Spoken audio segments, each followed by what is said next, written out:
olingaki obikisa ngata na nzela mosusu koloyo. Bonjour les amis, j'espère que vous allez bien et que tout se passe bien pour vous. Vraiment, merci à vous, merci pour vos abonnements, merci pour ceux qui me soutiennent depuis un moment déjà. Écoutez, aujourd'hui, je voudrais vous faire une vidéo sur les envoûtements, la magie noire sur les couples. C'est-à-dire, on appelle ça les destructeurs de mariage. Que vous soyez ensemble ou séparés. Mais bon, en général, on est ensemble, on rencontre pas mal de difficultés dans notre relation. Déjà, tout avant de vous parler, de rentrer plus en détail dans le sujet, je vais vous parler de mon expérience à moi pour que vous puissiez ensuite voir comment par la suite, ça s'est empiré en fait. Voilà, c'est pour que vous puissiez prendre conscience que n'importe qui, en fait, comment dire, si vous allez voir un féticheur, vous allez voir quelqu'un pour faire juste pour vous au niveau du travail, etc. La personne a déjà des renseignements sur vous. La personne a déjà des choses sur vous. Donc, en fait, tous ces gens qui font comment dire, qui font des féticheurs ou de la magie noire, ils ont un endroit où il y a toutes sortes de personnes, il y a toutes sortes de maladies, il y a toutes sortes de choses qui ne sont pas bonnes. Donc, quand vous allez voir une personne comme ça, sachez que votre nom est déjà inscrit quelque part. Donc, quand quelqu'un voudrait vous faire du mal, la personne passera en fait par la personne avec qui vous êtes parti, la personne avec qui vous êtes rentré en contact pour vous faire du mal. Déjà avant, je vais vous expliquer comment ça a débuté pour moi. Alors, j'ai ma fille qui a 17 ans, bientôt 18 ans. Au départ, j'habitais à Paris et j'avais rencontré, en fait, j'étais célibataire. Donc, j'avais 23 ans. Et j'avais une meilleure copine avec qui ça se passait super bien. C'était comme ma sœur, on avait beaucoup de points communs ensemble. Et elle, il s'avérait un jour, elle a rencontré un monsieur qui était beaucoup plus âgé que lui. Et ce monsieur-là, il faisait justement... Au début, il m'a dit, ouais, bon, je l'ai rencontré, il m'a dragué chez ma sœur, tout ça. Et puis après, il s'est proposé à m'accompagner chez moi. J'ai refusé, mais bon, c'est quelqu'un il est sympa, mais sans plus, il me plaît pas en fait. Et puis, il s'avérait que par la suite, ils se sont revus, tout ça. Et bon, moi, j'ai une idée derrière la tête parce que c'était pas du tout son style d'homme. Et je pense qu'il a dû faire des choses pas très bonnes pour justement l'attirer. Et puis ensuite, quelques mois plus tard, et ma copine, elle me disait, il faut que je te le présente, c'est quelqu'un de super gentil, tout ça. Donc du coup, son discours avait changé. Et je sais pas, au fond de moi, je me disais, ouais, pourquoi pas. Pourquoi pas. Et à ce moment-là, j'ai rencontré par le biais d'un ami, en fait, j'avais un ami photographe qui travaillait beaucoup, qui se déplaçait beaucoup. Il était parti à Cuba. Et à Cuba, il y a un monsieur à Cuba qui lui a dit, j'ai un ami en France, donc je vais te donner les cigares pour que tu puisses aller le transmettre. Et c'est comme ça, il m'a dit, quand il est arrivé en France, il m'a dit, bah, écoute, je dois transmettre des cigares à quelqu'un, à un monsieur qu'on m'a dit d'aller lui transmettre. Et il fait une soirée ce soir. Est-ce que tu veux venir? Je me suis dit, yes, youpi, je vais venir. Donc, en partant à cette soirée, j'ai rencontré un bel homme. Je vois un bel homme là. Tout de suite, il y a eu le regard qui était là. Il y a eu une attirance qui était là. Et on a beaucoup dansé. Je suis une fêtarde, on a beaucoup dansé. On a fait la fête. Et on est rentré très tard. Et puis... mon pote, mon ami qui avait le photographe, qui avait transmis les cigares à un autre monsieur, finalement, ils se sont devenus amis. Et la personne avec qui il y a eu un regard, la personne avec qui il y a eu un tilt, c'était son meilleur copain. Comme quoi, des fois dans la vie, quand les choses doivent arriver, ça doit arriver. C'était son meilleur copain. Donc en fait, ils se sont devenus amis avec mon ami photographe et celui qui était destiné à recevoir les cigares. Et comme il y a eu ce penchant-là, chacun est parti. Et le lendemain, quand je me suis réveillée, et j'avais cet homme dans ma tête. Et lui, en fait, c'est pareil. En fait, j'ai appelé je vais l'appeler Fred, celui qui a reçu les cigares, hein, Fred. Et puis la personne avec qui il y a eu le regard, je vais l'appeler Nico. Et, et le photographe, je vais l'appeler Jeff. Et en fait, Jeff m'a dit, bah, écoute, je te donne le numéro de Fred au cas où. Donc, j'ai eu son numéro de téléphone et j'ai cherché une solution pour rentrer en contact avec Nico. Et lui, il avait fait la même chose. Et finalement, on s'est vus. On a parlé, on était amis au départ. Il m'a invité à manger, tout ça. Et il s'avérait que quelques mois après, nous sommes sortis ensemble. Et ma copine en question, elle me dit, bah, écoute, je te présente mon ami, tout ça. Donc, elle m'a présenté son ami, bon, son plus, ok, super sympa, tout ça. Et quelques mois après, on se voyait souvent avec son ami en question. Et son ami, il a vu que je sortais avec Nico. Et lui, il n'était pas d'accord. Il disait, oui, comment tu peux sortir avec un blanc, le linge sale et le linge propre, ça ne se mélange pas. Et lui, il ne voulait pas que je sorte avec un blanc. J'ai dit, mais de quoi je me mets? Déjà, tu ne me connais pas, donc ne dis pas les choses comme ça. Et par la suite, il s'avérait que comme j'étais en intérim, je cherchais du travail, tout ça. Et j'avais terminé ma mission. Et ma copine, elle me dit, écoute, d'ailleurs, Nico, il était en pleine séparation avec son ex. Et son ex lui faisait voir de toutes les couleurs pour récupérer la garde de leur enfant, en fait. Et elle m'a dit, ma copine, ma meilleure copine en question, elle m'a dit, écoute, si tu veux vraiment que les choses s'arrangent pour qu'il puisse récupérer l'argent et pour que tu puisses aussi trouver une nouvelle mission, parce que j'ai jamais eu des problèmes, en fait. Elle m'a dit, ça serait bien de venir voir comment il travaille, tout ça. Au début, au fond de mon âme, il y a eu quelque chose qui m'a dit, en fait, je n'étais pas tout à fait d'accord, en fait, comme si on m'a dit non. Mais malgré ça, le fait qu'elle a insisté, je me suis dit, bon, pourquoi pas? On va aller voir et puis on verra bien ce qui se passera. Donc, je suis partie, c'est à partir de là où ça commençait, en fait. Et je suis partie voir ce monsieur-là. Et déjà, le fait d'aller le voir, il prend votre nom, date de naissance, tout ça. Et ça s'est bien passé, tout ça. Et puis, on se revoyait de temps en temps, mais c'était quelqu'un vraiment, c'est les influences néfastes, mes amis. C'est vraiment néfaste parce que c'est une personne qui s'inventait, qui disait, oui, Dieu, il est... Moi, j'ai porté, je me rappelle à l'époque, quand j'allais le voir, j'ai toujours porté une chaîne avec la croix. Hein. Et il m'a dit, justement, il m'a dit que une chaîne... C'était pas bien à mon âge de porter une chaîne avec la croix. Donc, il m'a fait enlever la chaîne. Donc, je l'ai enlevé. En fait, j'étais tellement dans l'insouciance que je ne me rendais même pas compte, en fait. Donc, ils m'ont fait enlever la chaîne. Et puis, quelques années plus tard, il disait qu'il avait tué pas mal de gens. En fait, c'était vraiment les influences néfastes. Néfastes, toxiques. Il travaille avec les ténèbres, en fait. Mais au fond de moi, au fond de mon âme, il y avait tout le temps un tiraillement. On n'était jamais d'accord. Il y avait tout le temps des conflits. Et lui, il me disait que j'étais quelqu'un de très têtu et que je voulais pas écouter je voulais pas l'écouter. Ils ont tout fait. Ils ont tout fait jusqu'au moment où mon mari, il était dans une... mon mari, non. Nico en question, il était dans les situations assez difficiles avec son ex. Donc, je l'ai emmené le voir pour qu'il puisse s'arranger, en fait. Pour qu'il puisse trouver une solution avec son ex par rapport à la partage de l'enfant. Donc, je l'ai emmené, je me rappellerai tout le temps, toute ma vie. Quelques mois plus tard, hein, beaucoup de mois ont passé. Et en l'emmenant, ils nous ont donné une cuillère à soupe.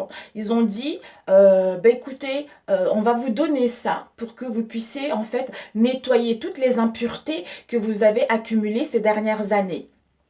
En plus, ce monsieur-là, il travaillait avec la Bible, vous voyez. Donc, il travaillait avec la Bible, comme quoi les gens... Hein, l'ange déchu, il connaît comment il travaille Dieu. Il connaît comment il travaille Jésus. Donc, il modifie les choses pour, en fait, les transformer en choses maléfiques, en fait. C'est ça. Et donc, il nous a donné à lui une cuillère à boire et à moi une cuillère à boire, soi-disant, ça allait nous purifier les choses. Et à partir de là, hein, je suis tombée enceinte, en fait. Je suis tombée enceinte. Juste avant, j'étais tombée enceinte, mais je ne le savais pas. Puisque j'étais enceinte, pour moi, j'avais quelques maux de ventre, j'étais pas bien, tout ça. Je me suis dit, bon, ça fait comme si j'allais avoir mes règles, en fait. D'ailleurs, j'avais eu mes règles, donc je ne savais pas du tout que j'étais enceinte et je ne m'attendais pas du tout à tomber enceinte. Et donc, à ce moment-là, il y a eu des conflits qui commençaient à s'éclater, il commençait à avoir des colères, il commençait à... En fait... j'ai appris par la suite que il avait enterré le nom de Nico dans un cimetière. D'où, à chaque fois qu'il me voyait, il était énervé. À chaque fois qu'il me voyait, c'était le feu en fait. C'était le feu. Donc, ils ont tellement fait des choses maléfiques. Et c'est comme ça que je me suis séparée avec le père de ma fille. Le père de ma fille. Donc, je suis partie du jour au lendemain sans donner de nouvelles parce que ça devenait extrêmement violent. Ça devenait extrêmement violent. Eux, ils ont fait en sorte, justement, pour que je puisse pas avoir de l'aide. En étant dans la... en étant dans la grossesse, pour que je puisse pas avoir de l'aide, quel que soit ce que je fais, je puisse trouver personne qui puisse m'aider pour que je puisse aller avec eux. Mais je vous assure, Dieu est très fort. Dieu est très fort. Une fois, ma tante, elle est venue chez moi. Elle a vu parce qu'ils avaient mis plein de choses chez moi. Et ma tante, elle m'a dit, mon Dieu, qu'est-ce que c'est ces trucs? C'est malsain. Elle a tout pris. On est parti déposer dans l'église. On a déposé dans l'église parce qu'elle m'a dit, c'est pas bien de les jeter dehors parce que ça peut retourner contre toi. Donc, ce qu'on a fait, c'est qu'on a mis dans une église et à partir de là, je commence à prier, prier, prier. Et j'étais pas bien, j'étais malheureux, j'étais pas... Je vous assure, j'étais pas bien du tout. Déjà, j'avais perdu mon travail, je me retrouvais seule avec ma fille avant qu'on me propose d'aller chez la famille. Et je suis partie voir une assistante sociale. Une assistante sociale, elle m'a dit, on peut rien, on peut pas t'aider parce que tu as la nationalité française. Vous vous rendez compte? Parce que tu as la nationalité française. Comme tu as la nationalité française, il n'y a pas beaucoup d'aide. Alors que j'étais dans une situation assez difficile. Et à ce moment, elle m'a dit, je vais être franche avec vous. Si vous étiez de nationalité étrangère, là, on aurait pu vous aider. Étant donné que vous avez la nationalité française, on ne peut pas vous aider. Donc, à ce moment-là, je me suis retrouvée dans le caca, mes amis. Dans la mer totale. Donc, dans la mer totale, de temps en temps, je voyais le père de ma fille, on se voyait, mais sans plus. Et quand j'ai perdu mon logement, quand on m'a dit, oui, tu viens, on va t'aider, tu viens chez nous, quelqu'un de ma famille, pas ma famille très très proche, une belle-sœur, elle m'a dit, tu viens chez nous. Et d'ailleurs, elle aussi, elle faisait des choses sur mon frère. Et quand j'ai su ça, parce que j'ai toujours eu cette bonne intuition, j'ai toujours su les choses et Dieu m'a toujours montré les choses. Et quand j'ai laissé, en fait, je suis partie pour ne plus être en contact avec, j'ai perdu ma meilleure copine, si on peut appeler ça une meilleure copine, je pense qu'elle aussi, elle a été pas mal, on l'a travaillé pas mal sur elle. Je vous dis ces choses-là, c'est vraiment des choses... D'ailleurs, quand je vous en parle, j'ai un peu les mains qui tremblent en fait. C'était vraiment ancré en moi, c'était vraiment des choses néfastes, des choses malsaines. Et c'est à partir de là, ma tante elle m'a dit, je connais un monsieur qui va t'aider à enlever tout ce qu'on t'a fait. Donc, je suis partie voir ce monsieur-là et ce monsieur c'était énorme ce qu'il m'avait fait, mes amis. Énorme, énorme. Il a enlevé tout. Il y a eu des bains à faire, des choses. Ici, comme il n'arrivait pas à enlever ce qu'il m'avait fait, il est parti au Sénégal avec sa mère qui fait la même chose que lui pour enlever toutes les forces néfastes qu'ils avaient mis dans ma vie, en fait. Qu'ils avaient mis dans ma vie. Et puis ensuite, quelques années plus tard, ça m'avait tellement fait peur ces choses, ça m'avait tellement amoindri que j'avais tout le temps peur, je dormais pas, je passais des nuits blanches, j'avais du mal à fermer l'œil. Et ce monsieur-là, il me disait, il faut pas avoir peur, il faut pas avoir peur, ça ne sert à rien parce que c'est... Par le biais de la peur, c'est comme ça qu'ils arrivent à t'atteindre. Mais j'ai eu beaucoup de mal. Dieu merci, ma fille elle est en forme maintenant. Ma fille elle est épanouie, mais j'ai toujours pas de contact. Donc moi j'ai fait des bains, moi je me suis nettoyée, on m'a enlevé toutes les choses négatives. Mais lui, Nikos, on n'a pas pu faire des choses parce que j'étais plus en contact avec lui. Donc c'est comme ça, c'est la vie. C'est pour vous dire que lui, c'était quelqu'un qui ne m'était pas destiné. C'est pour ça que ça n'a pas marché sur lui. Vous voyez, dans le sens où on n'a pas repris notre relation. Donc après, je suis partie. Il s'est avéré que ma fille... J'ai raconté dans une autre vidéo par rapport, on m'a dit de venir, ma belle-sœur m'a invité à aller chez elle et puis après je me suis retrouvée dans la rue. Je dormais par-ci et par-là avec ma fille, je me rappellerai toujours. Ma fille, elle avait 1 mois, je l'avais sur le landau comme ça. J'avais rien à manger, je marchais avec elle et je regardais les boulangeries à manger. J'avais faim, puisqu'il n'y avait rien. J'attendais... les sous, parce que comme j'avais travaillé auparavant avec les congés de maternité, je devais recevoir l'argent et ils ont mis 6 mois de retard pour me donner les sous en fait. Donc en attendant, j'étais dans une situation assez difficile, assez délicate. Donc, je regardais la blancherie. Il y a un monsieur, je me rappellerai toujours, un grand Sénégalais qui passe. Je sais pas, il y avait plein de monde dans le 11e arrondissement. Hein. Il passe, il me regarde voir la blancherie avec un bébé. Il me dit, mais ça va? J'ai dit oui. Il me dit, ah bah qu'est-ce que tu fais? Je dis, je regarde, je me promène. Et puis, je voulais pas lui dire que j'avais faim en fait. Et il m'a dit, bah écoute, est-ce que tu veux manger? Je dis non, ça va, parce que je voulais pas qu'il le sache. Je dis non, ça va, j'ai pas envie de manger, j'ai déjà mangé. Il m'a dit, c'est pas grave, viens avec moi. On est rentré dans la blancherie, il m'a pris un menu, oh mon Dieu Seigneur Jésus-Christ, il m'a pris un menu avec une boisson.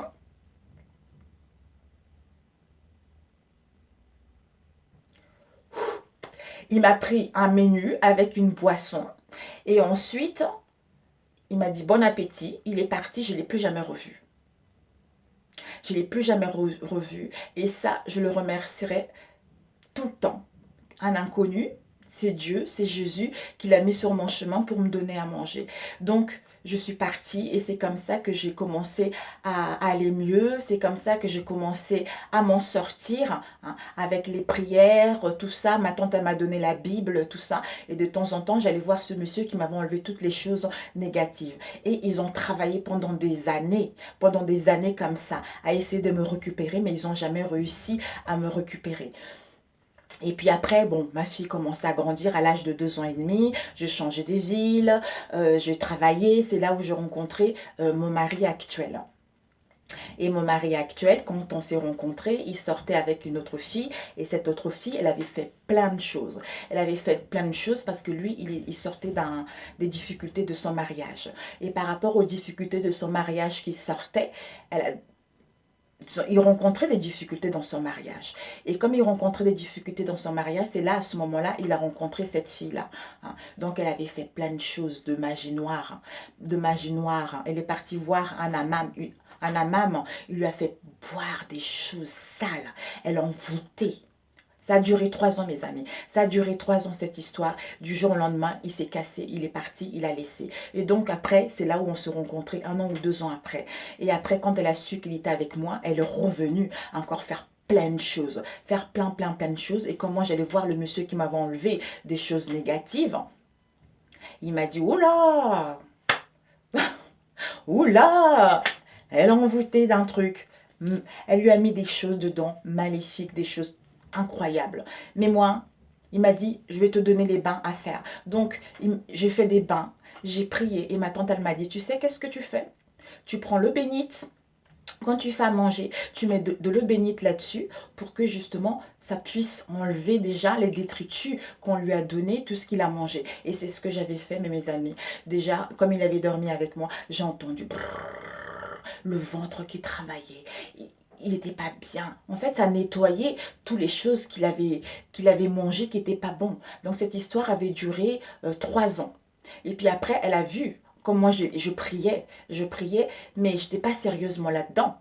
Et elle a vu que ça ne marchait plus. D'ailleurs, comme ça ne marchait plus, jusqu'à présent, ça fait 15 ans, 15 ans que je suis avec mon mari, jusqu'à présent, elle continue encore à faire les choses pour le récupérer ou pour pas que notre relation ne puisse perdurer. Mais elle oublie que Jésus est là, elle oublie que Dieu est là. Parce que malgré tout ce qu'elle a fait depuis ces 15 ans-là, rien ne marche. Sauf, ce qu'elle a fait, c'est qu'elle est partie dans le hammam, elle m'a mis dans une bouteille. Elle m'a mis dans une bouteille dans le sens où elle s'est dit, comme moi je ne peux pas le récupérer, je vais le mettre dans une bouteille et comme ça, moi je serai invisible aux yeux de mon mari. Mon mari ne me verra pas et que je puisse pas, que notre relation ne puisse pas prospérer.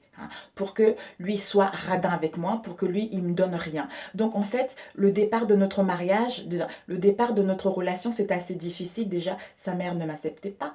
Le jour où on a eu des présentations, quand sa mère, elle a dit, voilà, je te présente ma copine, mon prénom, sa mère, on dirait qu'elle a vu un fantôme. Elle était blanche. Blanche. Elle était mal à l'aise. Et je savais qu'il ne m'acceptait pas du tout. Hein, je le sentis. Et puis on m'avait déjà dit aussi qu'elle ne m'acceptait pas. Toute sa famille, de toute façon, c'est une famille qui acceptera personne. Même avec la blanche avec qui il était marié, ils l'ont jamais accepté. Avec l'arabe, c'était pareil. Et moi, c'est pareil. Donc, en sachant qu'on ne t'accepte pas, mais moi, j'étais quand même si ça me faisait du mal, j'étais quand même dans le... J'étais moi-même. Je n'ai jamais été malhonnête. Je n'ai jamais été dans une situation de méchanceté vis-à-vis d'eux, en fait. Parce qu'ils m'ont vu, ils m'ont dit, oh là là, une noire va venir manger tout son argent. Alors qu'ils ne voyaient pas que c'était de l'amour qui était là. Ils ne voyaient pas que c'est parce qu'il y avait cette attirance-là, parce qu'on devait être ensemble. Mais bon, c'est pas grave. Maintenant, ils le savent. Hein. Donc, pour eux aussi, ça leur prend... Pour eux aussi, c'est une leçon à prendre. Donc, cette personne, cette femme qui a fait des choses sur lui jusqu'à présent, et puis après quelques années plus tard, il y a une autre femme, une amie qu'il avait rencontrée, et elle lui a fait plein de choses aussi. 5 ans. Elle lui a fait plein de choses. Et moi, on me montrait dans le rêve. Je voyais qu'il y avait des choses qui n'allaient pas, mais je ne comprenais pas. Je disais, mais mon Dieu, c'est quoi ça? Je ne comprends pas. Et je voyais une femme de couleur de peau qui me suivait comme si, en fait, elle me suivait tout le temps et elle surveillait mon mari tout le temps. Donc, je ne comprenais pas. Et je voyais aussi que mon mari me regardait.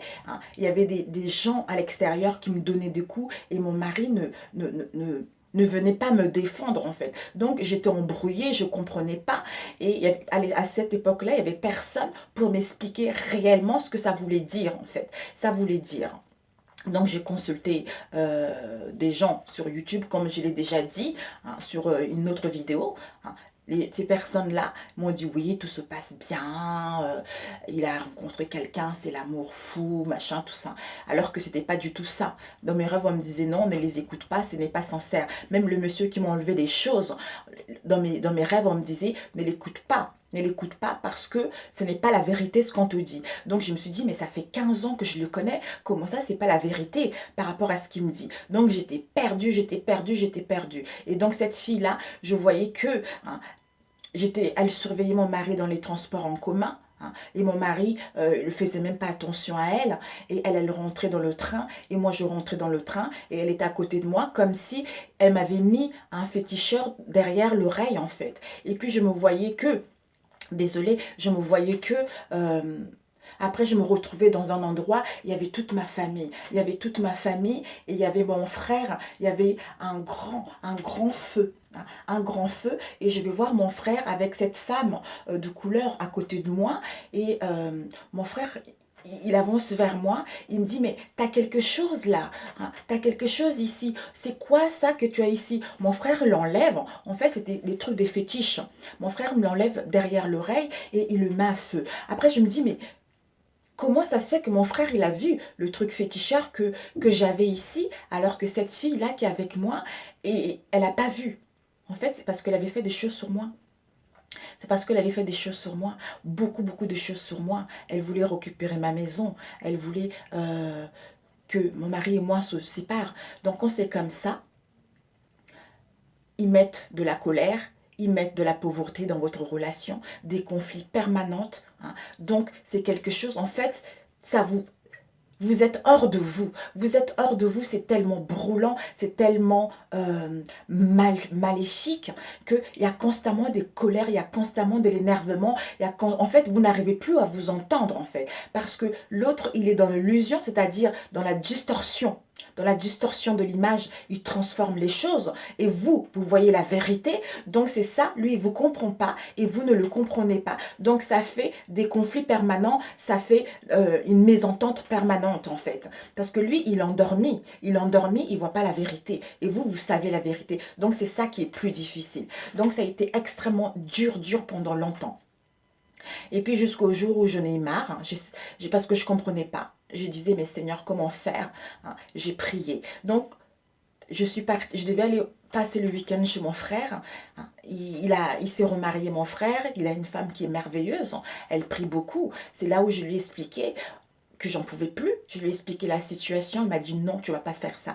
C'est là où elle m'a donné le numéro de téléphone d'une autre dame qui est magnifique, alors que j'ai demandé à Dieu de me donner, de m'envoyer quelqu'un de compétent, quelqu'un de sûr, quelqu'un de sincère qui va pouvoir m'aider à aiguiller sur mes rêves, tout ça. Et cette femme-là m'a dit, c'est là où j'ai appris que cette femme-là, hein, cette Camerounaise, elle avait fait plein de choses sur moi. Elle avait mis des choses néfastes. Elle a pris les cheveux de mon mari. Elle a envoyé là-bas au pays avec le mot « épouse-moi ». Épouse-moi. Donc elle attendait qu'on se sépare pour que mon mari puisse lui demander en mariage. Quand j'ai su ça, l'effondrement total. En même temps, j'avais la rage.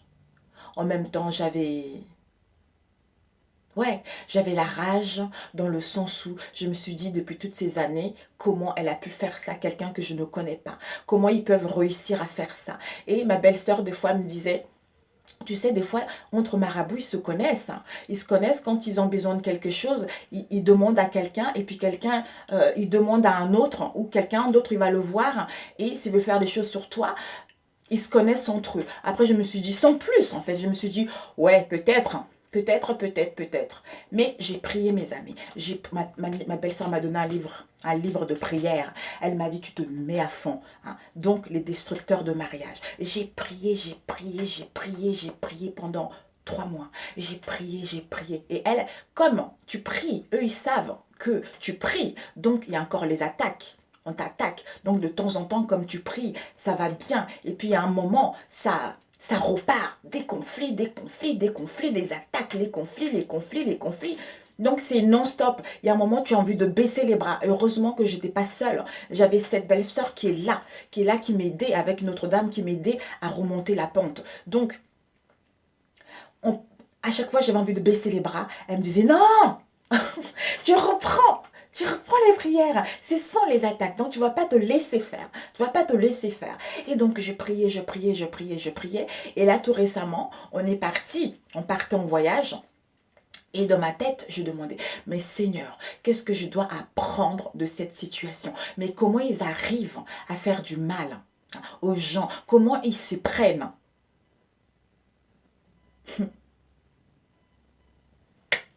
C'est là où j'ai entendu, bon, eux, ils jouent leur rôle, effectivement. Ils jouent leur rôle. Hein. Ce rôle-là me permet justement d'être la personne que je suis maintenant. Hein. Et aussi, comment il s'y prend. Alors, en arrivant, on était dans les Alpes, en arrivant en voyage, j'ai cherché un livre de prière de ce monsieur-là. Je cherchais un livre de prière et je suis tombée sur un livre de prière, mon Dieu, extrêmement puissante. Waouh, extrêmement puissante. J'ai commencé à faire ces prières-là. Et je lisais parce que ce monsieur-là, il vous raconte l'histoire et puis après vous avez les prières. Et c'est comme ça que j'ai su comment il s'y prenait. Parce que toi, tu vas voir un féticheur pour ta vie courante, du travail, pour ta situation. Lui, il a tes coordonnées à toi. Il a ton nom. Donc, ton mari, ton compagnon qui va rencontrer quelqu'un d'autre. Et cette personne-là, s'il veut ton mari, lui, il va voir un féticheur. Lui ou elle va voir un féticheur. Parce qu'elle, elle n'a pas le pouvoir de t'amoindrir. Donc, comme toi, tu avais déjà vu quelqu'un avant, ils ont tous les renseignements sur toi. Donc, la personne qui va aller... Ton mari ou ta femme est parti voir quelqu'un d'autre et la personne là, puisqu'elle voit ton mari ou ta femme, elle fait des choses sur lui. Mais pour te faire les choses sur toi, le féticheur qu'elle va aller voir, ce féticheur-là va aller dans une banque de données, puisqu'il sert un seul maître. Ils vont dans une banque de données, et puis c'est là ils vont faire des recherches, et ils vont venir vers toi parce que tu as été voir quelqu'un d'autre avant. Donc, ils donnent des renseignements pour t'atteindre. C'est comme ça qu'ils t'atteignent. Je me suis dit, waouh! Waouh, mes amis. C'est comme ça qu'ils t'atteignent. C'est par ce biais-là. Donc, c'est pour ça, quand j'entends éviter d'aller voir des féticheurs pour un travail, pour faire du mal à quelqu'un. Parce que quand tu vas voir un féticheur pour ta vie personnelle, sache que tu laisses des choses. Tu laisses des choses te concernant à cette personne-là. Donc, si quelqu'un veut t'atteindre, même si c'est quelqu'un que tu ne connais pas, hein, ou même quelqu'un de ta famille, ils vont passer par celui qui était parti voir, et celui qui était parti voir est en contact avec une nouvelle personne qui va venir voir l'autre pour te faire du mal, et c'est comme ça, hein, comme ils sont tous liés les uns et les autres, eh ben, les informations qui sont là, ils peuvent t'attaquer. Et pour enlever ça, il n'y a pas mieux que la prière, mes amis. Il n'y a pas mieux que la prière. Donc, si tu veux chercher du travail, si tu veux enlever tout ce qu'on a fait sur ton couple, la prière, Jésus est là. Jésus est là. Et crois-moi que ce nouveau livre que j'ai lu au niveau des contre-attaques, concernant les destructeurs du foyer et concernant les destructeurs du mariage, je regarde mon micro qui est là, concernant les destructeurs de mariage, mais il est tellement puissant ce livre, mes amis. Il est tellement puissant parce que il y a eu les attaques. Il y a eu les attaques parce que on allait à la montagne, on est monté à 2500 mètres d'altitude pour regarder une chute d'eau. On a monté, c'était parfait, tout ça, machin, tout ça. Et à un moment, au moment de descendre, au moment de descendre, tout se passait bien. Je prends mon petit garçon, je le fais descendre. Mon mari il était derrière. Et la deuxième fille, je le prends. Mais je ne sais pas par quel moyen. J'ai glissé. Il y avait une grosse pierre comme ça. Il y avait de l'eau qui coulait. J'ai glissé et bam! Mon Dieu, je suis tombée. Comme si, en fait, j'ai juste senti que je tombais, quoi. Je tombais comme s'il y avait un truc, un matelas, tu vois. Comme s'il y avait un truc qui m'a retenue. Hein. Je suis tombée parce que ma tête, elle allait cogner contre la pierre, tu vois. Ma tête, elle allait cogner contre la pierre, mais en fait, c'est mon épaule, c'est mon bras qui a pris. Oh, Seigneur Jésus-Christ. J'ai eu quelques blessures, on voit un petit peu ici, là, voilà. Quelques blessures ici. J'ai eu un peu mal à l'épaule. Et là, quelques blessures aussi ici au niveau de l'épaule. Waouh, Seigneur Jésus-Christ. J'ai cru que j'allais y passer. J'allais y passer. Mon mari, il a vu ça, il a sauté pour venir m'attendre. Mon Dieu, mon Dieu, mon Dieu, mon Dieu. Du coup, il s'est fait mal à la jambe. Mon fils, il était choqué. Mon fils, il était choqué, il ne savait même plus quoi dire. En descendant de là, j'avais les jambes qui tremblaient. Et c'est là où je me suis rendu compte, mais Seigneur, finalement, j'ai pas peur de la mort. J'ai pas, comme si toutes les peurs que j'avais, ils se sont évaporés. Le fait d'avoir chuté comme ça, en fait. Je dis finalement, j'ai pas peur de la mort. J'ai pas peur de la mort. Je tremblais, j'étais choquée. J'avais eu du mal à parler et je voulais plus aller marcher dans la montagne, en fait. Et c'est quand en rentrant, j'ai appelé cette dame qui prie. Elle m'a dit, bah, c'est les attaques. Heureusement que tu pries. C'est les attaques. Heureusement que tu pries parce que tu allais y passer. Si tu priais pas, ça y est, ta vie était finie. Tu vois, ta vie était finie. Et là, j'ai encore de temps en temps, j'ai encore les attaques, mais c'est rien. C'est rien. Et puis je rêvais que ça y est. Mes amis, désolé, ça a coupé. À 33 minutes, ça coupe. Donc, j'avais les attaques. Et par rapport à ces attaques-là, et là, tout récemment, je rêvais de quoi? Toutes les prières que j'ai fait là, toutes les flèches qu'on m'envoyait, c'est reparti où? Sur la personne. Et je rêvais de cette personne-là. Je l'ai vue. Je l'ai vue. Ce qui va lui arriver, vraiment, ce n'est pas moi, c'est la sentence de Dieu. C'est la sentence de Dieu, c'est la sentence de Jésus qui a imposé son acte. C'est pour vous dire que ce qu'on m'a fait la première fois, c'est parce que je n'étais pas destinée justement à être avec lui, avec Nikos. Et cette deuxième fois, en effet, je ne sais pas si je suis destinée à être avec lui, même si on me l'a dit, mais avec lui, bah, tu vois, ça marchait. Dieu refuse, même si elle a fait ça pendant 5 ans, puisque ça fait 15 ans qu'on est ensemble, même si elle a fait ça pendant 5 ans, bah, là, Dieu a décidé que c'est fini, quoi. C'est fini, comme elle m'a dit la dame. Ce sont les épreuves à passer. Maintenant, tu passes à un palier supérieur maintenant. Donc maintenant, tu vas pouvoir évoluer, aller plus haut parce que tu as combattu tout ça, parce que tu as compris tout ça. Donc maintenant, tu passes au-delà de tout ce que tu as vécu parce que tu as compris, tu as assimilé la leçon. Donc c'est pour vous dire que quand Dieu, malgré ce qu'on vous fait, mes amis, quand Dieu n'est pas d'accord, il n'est pas d'accord. Quand Dieu ne veut pas, il ne veut pas. Donc, faites confiance à Dieu. Faites confiance à Jésus, à Allah, à qui vous croyez. Vous allez, au lieu d'aller voir les féticheurs. Parce que en allant voir les féticheurs, vous gardez les traces de vous. Vous gardez les renseignements sur vous. Donc, c'est ça qui fait que ce n'est pas bon du tout. Ce n'est pas bon. Et c'est pour ça que je me suis dit, tout ce que j'ai vécu là, c'est pour après vous témoigner de mon vécu pour que vous puissiez aussi prendre conscience des choses et de ne pas vous laisser justement dans les situations, de ne pas vous mettre dans les situations indélicates en fait, de savoir ce que vous voulez réellement et de ne pas laisser les autres vous détruire ou de ne pas laisser les autres détruire votre relation. Parce que si vous tenez à la personne, il y a Jésus qui est là. Dieu est grand. C'est que Dieu qui peut faire des miracles. Donc moi, je suis apte maintenant à vous guider. Si vous rencontrez des problèmes, si vous ne savez pas quoi faire, il y a des prières, mes amis, qui sont là pour combattre. Pour combattre. Et je vous dis, si vous voulez rentrer dans ça, il faut être forte. Au départ, j'étais là, oh mon Dieu, j'ai peur, j'ai peur. Ben non, il ne faut pas avoir peur. La peur, c'est quoi? La peur, c'est les ténèbres. La peur, c'est les influences néfastes. C'est pour ça aussi, on dit, comme tous mes autres confrères, on dit la méditation. Parce que c'est ce que mes guides me disaient, de méditer pour se recentrer, Parce que quand on est perdu, on est dans l'éparpillement, ce sont les influences néfastes.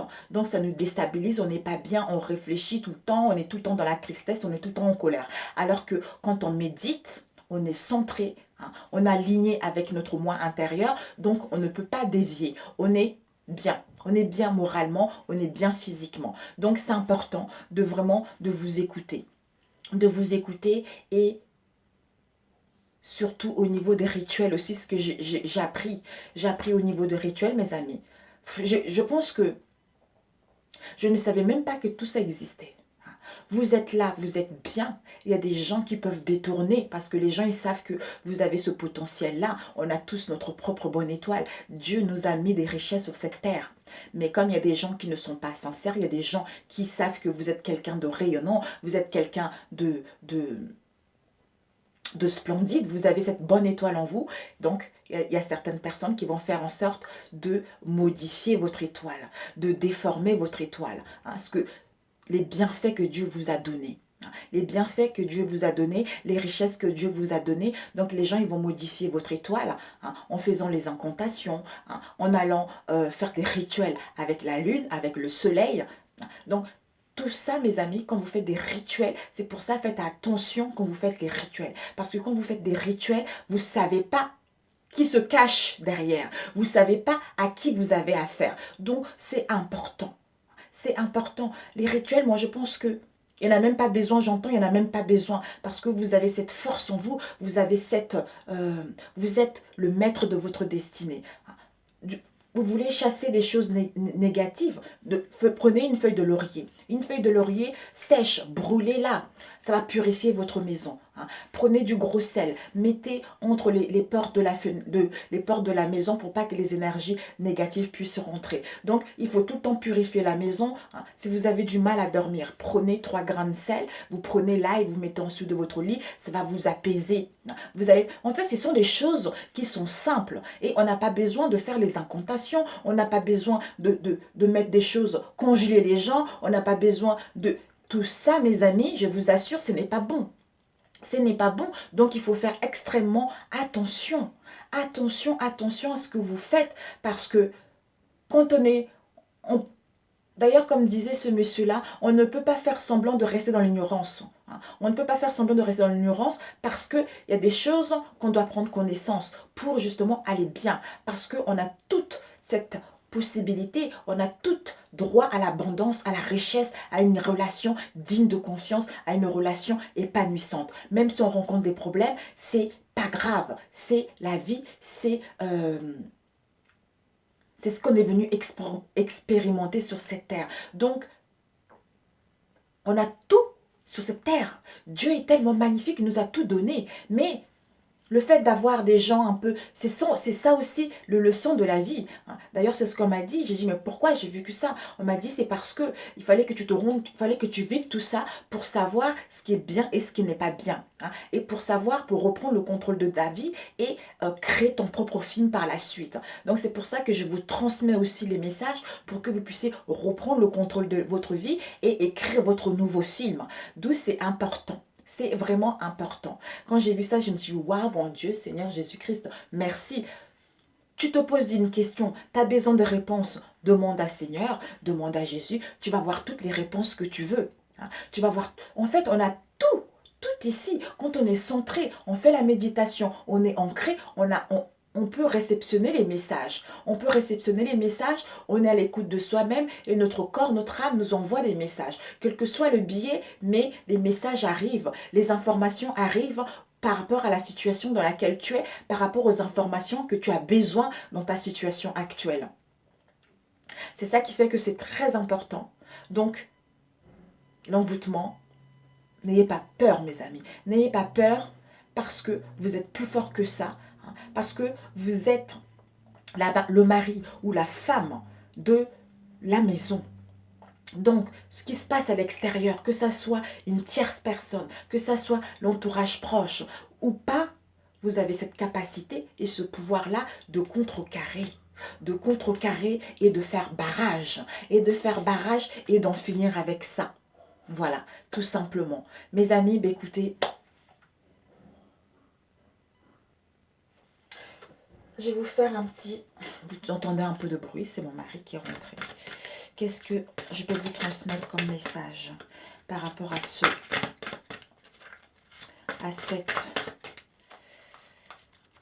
sujet. À ce sujet.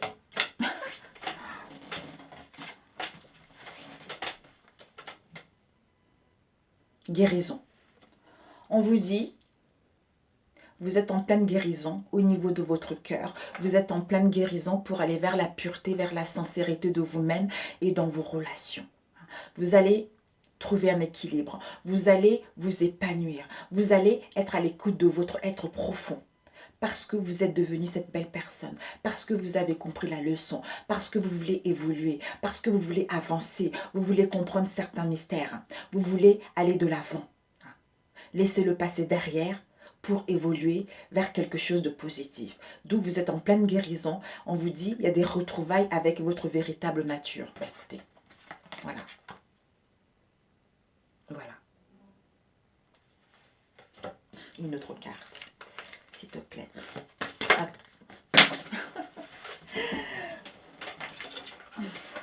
Deux.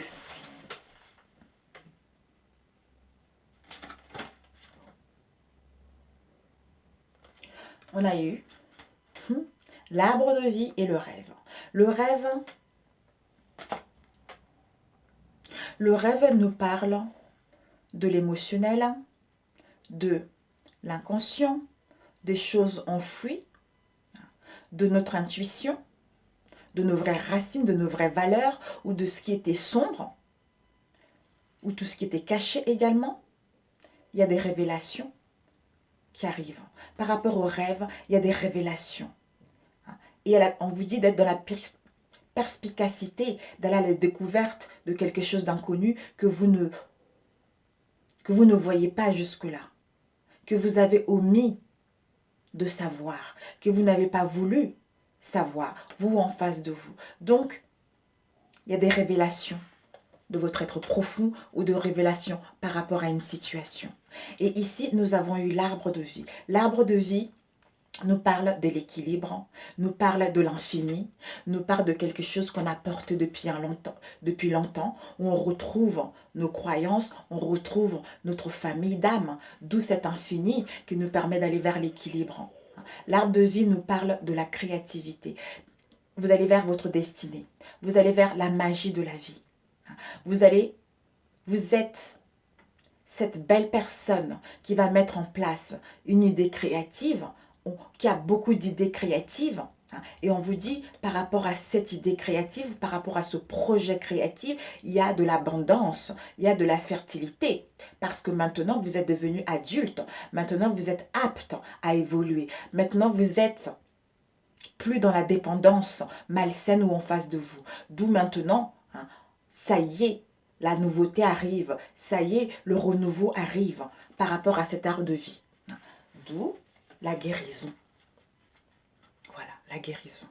Donc, faites confiance à Jésus, mes amis.